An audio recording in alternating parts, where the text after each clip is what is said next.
The musicians sat in a corner and played upon their instruments.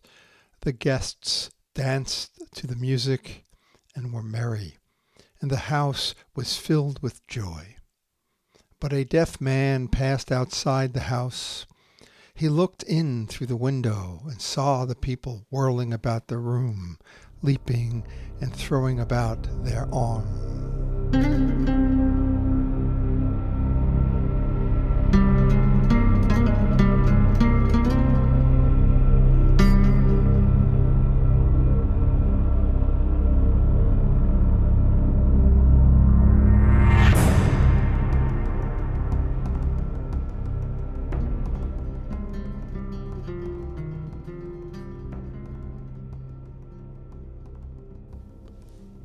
Before we come to the page, before the first word is ever written down or read or listened to, there is a longing to connect. My name is Charlie Mehrhoff, your host here at Before the Page, a podcast featuring poetry, parable, fiction, and words to echo our longing. Welcome, friends and listeners, to this episode of Before the Page. We're going to begin with a piece entitled The Rich Man. It's from a book, Classic Hassidic Tales, wonderful translations from Meyer Levin, compiled also by Meyer Levin. And we need to just put some background information in. I'm going to use Meyer's foreword. Just a bit of his foreword. 200 years ago, in a remote hut in the Carpathian Mountains, there lived a wonder worker named Rabbi Israel. Some now say that he never existed. The like has been said of King Arthur and of Jesus Christ. Their legends remain with us. Some say that Israel was never a rabbi, but rather an unlearned peasant who took authority unto himself. It is told that even as a child he deserted the village schoolroom to run into the woods, where he learned the speech of animals and birds, of trees, stones, and flowers. A grown man, he knew all the secret mysteries of Kabbalah, but he refused to lead the stifled life of the synagogue scholar, turned his back upon the rabbinical bickerings and pinpoint disputes over minutiae of the law, and withdrew to the mountains, where he earned his livelihood as a lime burner, and where he would wander alone, sometimes for many days, absorbed in his strange reflections.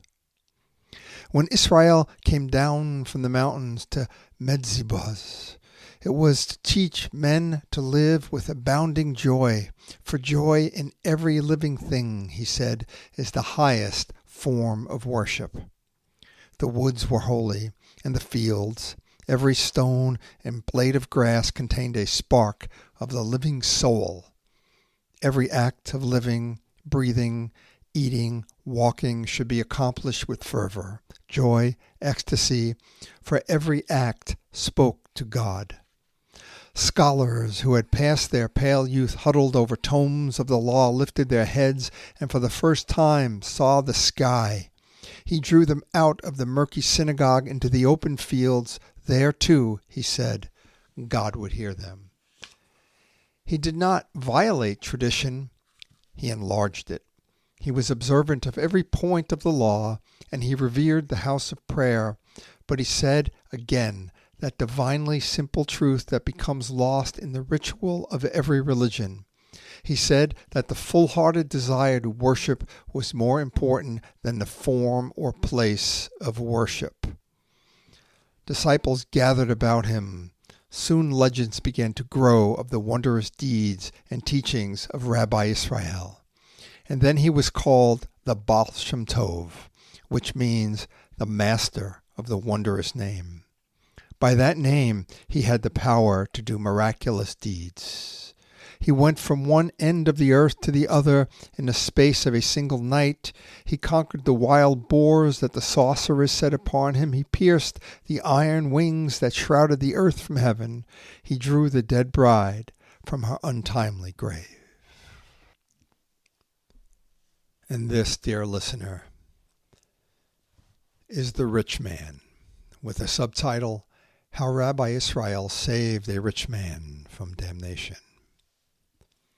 In Ropwitz, there lived a very wealthy Jew. One day he got into his carriage and rode to Medzebuz to visit Rabbi Israel. They sat and talked of things that are in this world. But when it was time for the visit to come to an end, the rich man took a purse filled with gold and left it on the master's table. Rabbi Israel led the man to the door. There he said, "Is there nothing you wanted to ask of me?" "No," said the rich man, opening the door. "I only wanted to make a visit. I only wanted to see the rabbi of whom all the world is speaking, and I desired to leave a small present." The master looked at the bag of money, and a smile came into his eyes. "And there is nothing I can do to help you?" he asked. "What help should I need? Gold? The Lord be thanked, I have in great quantity. My children are grown, my daughters are happily married, and my grandchildren are in good health. No, Rabbi, I am not in need of help." "If you will listen," said the Baal Shem Tov, "I'll tell you a story." In a city not far from here, almost 100 years ago, there lived two wealthy Jewish merchants. Their houses stood one next to the other, and as close as their houses were, so were their hearts. Each of these merchants had a son. The boys had been born on the same day, and they grew up together like twin brothers, sharing their lessons and their games and every gift that was given to them. When the boys were 13 years old, they swore eternal blood brotherhood. The time came for them to be married. The father of one of the boys found a bride for him in a city far to the west, and the young man went there to live. The father of the other boy found a wife for him in a city far to the east, and the young man went there to live. The boys were 300 miles apart. In the beginning, they wrote letters every week to each other. But as the ties of their new family lives began to grow around them, and their business affairs absorbed them, they wrote only once each month. And at last they wrote only once a year, and then they did not write it at all to each other. Both of the young men did well in their business and became very rich. But after that, it happened to one of them that his affairs began to go against him. His ships were lost, his warehouses caught fire, his debtors cheated him, and within a short time he found himself in poverty. Then he remembered his childhood friend. He took the last coins that were left him to help him on his way, and he journeyed 300 miles to the city where his friend lived. He saw that the house of his friend was 2 stories high. The doors were of black mahogany. The walls were of whitest marble from far distant lands. He entered into the house. The walls were covered with beautiful paintings in golden frames. Soft rugs covered the floors, and all manner of costly treasures stood in every room. The master of the house came running to meet his childhood friend. He fell on his neck for joy and hugged him to himself and received him in every way as though he were a brother. "And tell me, how does it go with you?" he said. Then the traveler answered, "I will tell you the truth. Even the clothes that you see on me, poor as they are, do not belong to me. I am in greatest need. The rich man called his steward. "Make an account of all my possessions," he said. When the steward brought him the account, the rich man said, "Divide it into 2 parts." Then he gave half of all he possessed to his friend and kept the other half for himself. The traveler was overjoyed. He blessed his friend many times, and he took his share of the gold, rode back to his own city, and went into business once more. This time he prospered. He became the wealthiest man in that city, and for many miles around. In order to hold all of his gold, he had built for himself a house 3 stories high, and it was built like a strong house and surrounded by a fence of pointed irons. The strong house had no windows and only one door, which was heavily guarded. Far up in the farthest corner of his house, he built a room of iron, and there he sat day and night, surrounded by his account books and his most precious treasures, occupied with his affairs. "I have known misery and want," he said. "I shall never be poor again." And every week he became more rich until he was the richest man in all that land, but still he drove himself to become richer for fear of being poor. His friend did not fare so well. From the time he divided his fortune, trouble came into his house. He was robbed by those whom he trusted. He did not have enough gold to meet his undertakings, and soon his house was taken from him, and he became even poorer than the other had been. For many weeks he suffered starvation. Then he bethought himself of his friend. Joy came over him. "I will go to him," he said. He wrote a letter to his friend saying that he was on his way. "I must come on foot," he said, and he thought, "Surely he will come out on the road to meet me." And he started on foot on the way, begging his food as he went. Every step of the way he walked with joyous expectation, for at each turning of the road he thought he would find his friend come in a carriage to meet him. But day by day went by, and his journey was almost ended, and still he was not met by his friend. He thought, perhaps he started on another road to find me, and not meeting me returned to his house where he awaits me. At last he came to the city and came before the house of the rich man. He stood before it and saw how strongly it was built, and saw the iron wall around it. He went to the gate and knocked. The door was not opened to him, but a guard looked through the hole and saw him and said, "No beggars are allowed to come into this place." But the traveler said, "Your master is waiting for me. I am his boyhood friend. Tell him I have come." The gatekeeper laughed. However, the ragged traveler hammered so long at the gate and was so insistent in his plea that the keeper at last went up to his master in the iron room in the farthest corner of the house and said, "There is a poor beggar at the gate who says he is your boyhood friend. He will not go away, but wishes to speak to you." Then the rich man thought, "If I allow him to come in to me and speak with him, my heart will become softened, and I will give him money.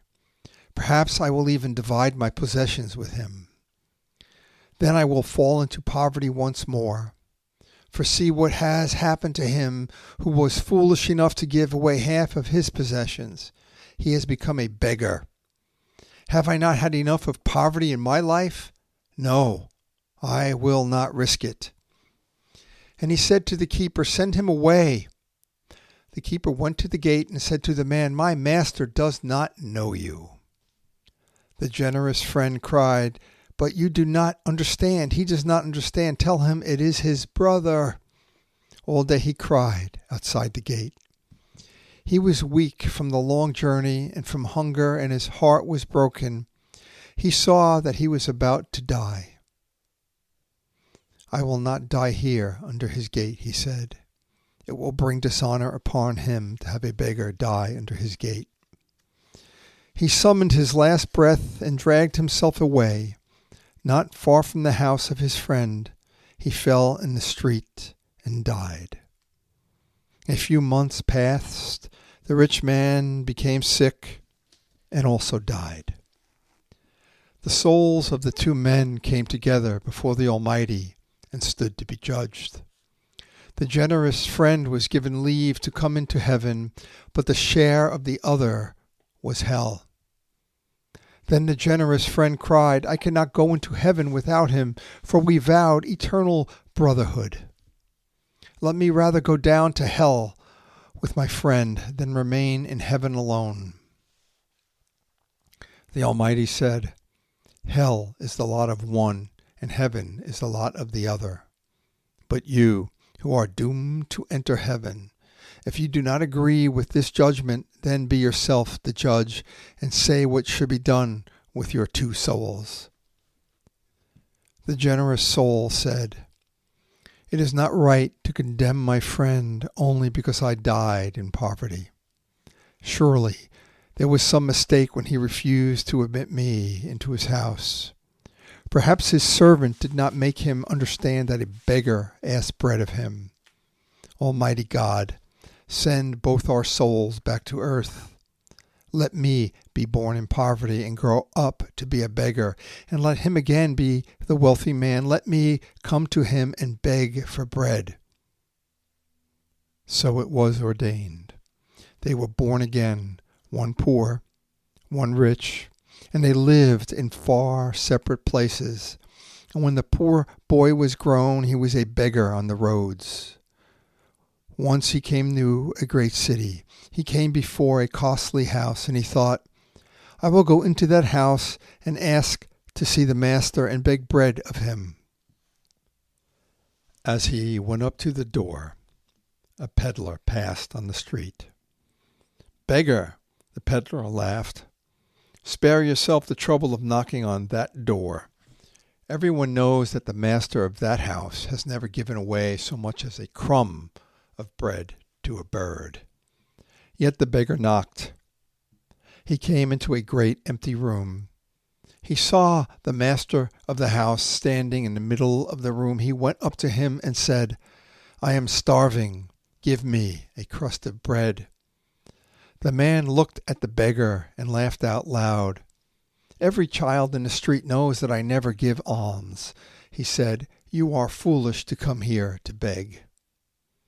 But the wanderer, though he did not know who he was himself, or who the rich man was, began to beg with all the passion of his soul, as though his life here and hereafter depended on a crust of bread from the hand of this rich man and from no other.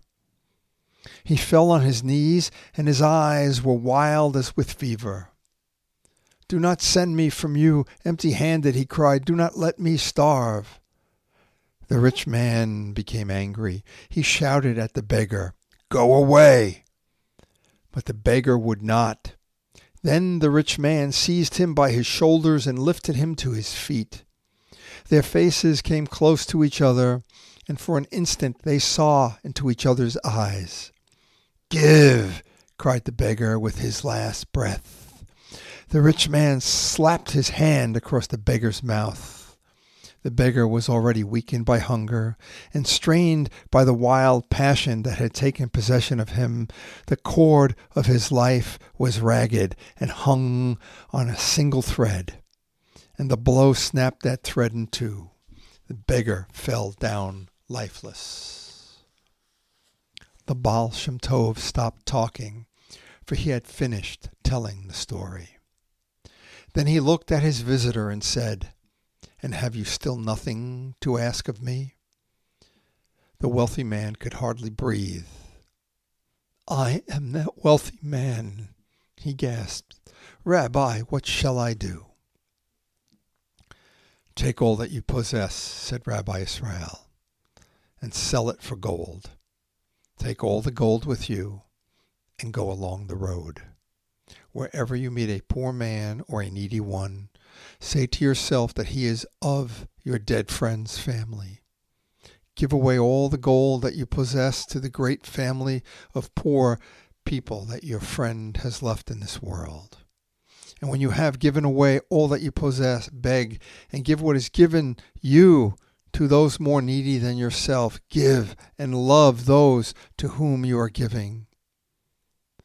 The rich man listened to the words of Rabbi Israel. Then he went out and left his carriage and began walking along the road.